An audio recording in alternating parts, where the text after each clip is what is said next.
Bonjour, mon nom est Axel Kupisiewicz, je suis le fondateur et le CEO de l'ASEA. L'ASEA a été créée en 1999. Au départ de recherches que j'ai réalisées au Centre spatial de Liège, un des 4 centres de l'Agence spatiale européenne, sur le nettoyage des surfaces optiques par laser. Historiquement, on a commencé à fabriquer des machines utilisant les lasers nanosecondes pour enlever des couches minces ou pour la soudure des plastiques. Et puis en 2003, on a réalisé un partenariat avec une jeune start-up de Bordeaux, Amplitude Systems, spécialisée dans les lasers femtosecondes, et on a développé cette technologie au niveau des applications industrielles. En 2011, on a présenté notre première machine de micro-usinage femtosecondes au marché, et depuis 2011, on a une croissance de 30% annuelle. On est passé de 12 personnes en 2011 à maintenant 107 personnes au niveau du groupe. Alors nous fournissons aux plus grands noms dans les domaines du medtech, de l'électronique, du luxe, mais aussi aux prestigieuses universités dans le monde. On exporte à peu près 100% de notre capacité dans plus de 100 pays sur les 5 continents. Je suis très heureux de vous accueillir aujourd'hui dans le nouveau siège de l'ASEA. Le siège dispose d'à peu près 4000 m² de bureaux, d'ateliers, mais aussi de salles propres pour la fabrication des lignes de production femtosecondes. On dispose aussi de 4 autres sites. Un site à Bordeaux, en France, un site à Bienne, en Suisse, un site à San Diego, aux États-Unis, et depuis l'année passée, un site à Mons avec l'acquisition de la société Optech, bien connue dans le domaine des lasers Excimer. Au niveau des projets futurs de l'ASEA, on se focalise sur des applications extrêmement précises, que ce soit avec des lasers femtosecondes ou des lasers Excimer. Par exemple, le biomimétisme, donc la texturation de surface. Et en parallèle, on développe aussi des lasers de plus en plus puissants pour augmenter les cadences. Et donc, on a des records mondiaux, par exemple, dans le domaine des lasers kilowatts femtosecondes. À ça, on associe des machines de plus en plus autonomes avec l'intelligence artificielle. Je vous invite à me suivre pour une petite visite.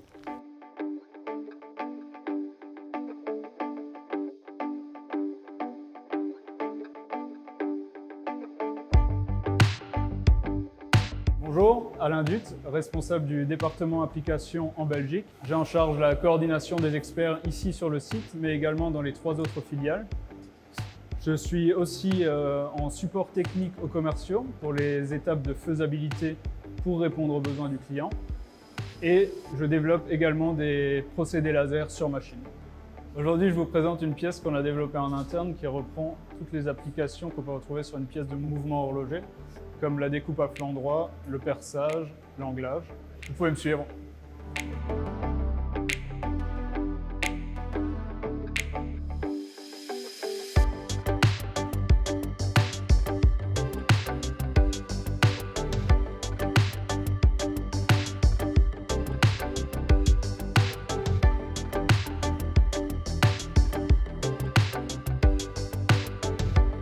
Voici la pièce. On l'a nettoyée au bain ultrason et maintenant je vais vous la présenter dans le labo métrologie.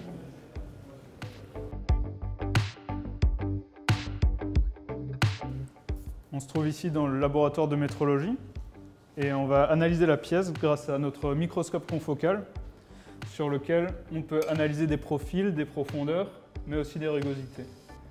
Sur la pièce que je vous présente, je vais vous montrer l'anglage en 3 dimensions.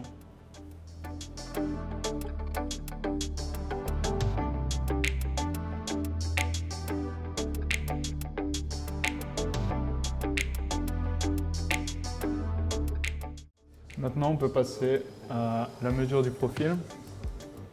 Donc, on a une représentation par niveau de couleur. On peut donc montrer en profil 3D.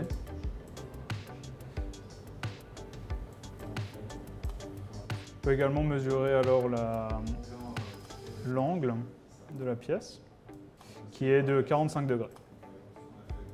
Bonjour, je m'appelle David Brunel, je suis responsable de l'unité Process et Modélisation du département R&D à l'ASEA.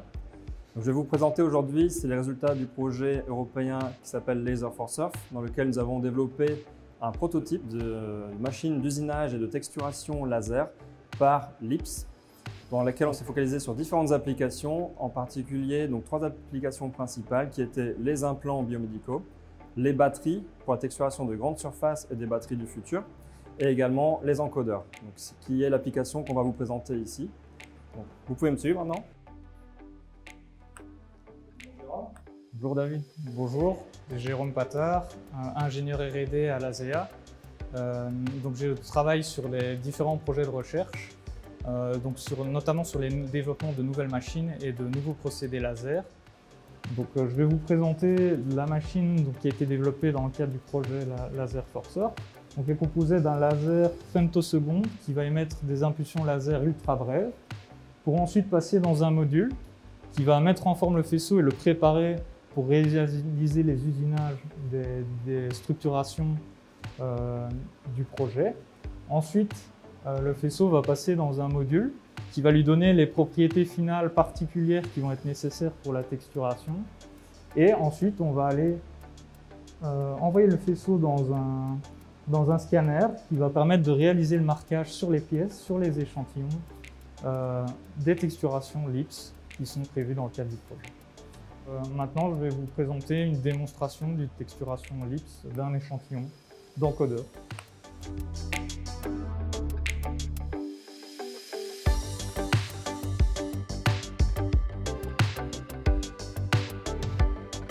Ici, donc, maintenant qu'on a l'échantillon qui est rentré à l'intérieur de l'unité de mesure, donc on va lancer une mesure de validation qui va nous permettre de valider que l'échantillon a bien été usiné dans les spécifications qui sont demandées. Donc je vais lancer la mesure. Voilà, et donc ici on a le résultat qui s'affiche et qui nous confirme que l'échantillon a bien une période donc, des structurations LIPS qui est dans les spécifications qui sont demandées. Et donc cette machine en fait préfigure des machines du futur qu'on est en train de développer et qui vont nous permettre notamment d'améliorer la qualité de nos structurations en intégrant des lasers kilowatts et qui vont aussi nous permettre de réaliser donc, des pièces en des temps records.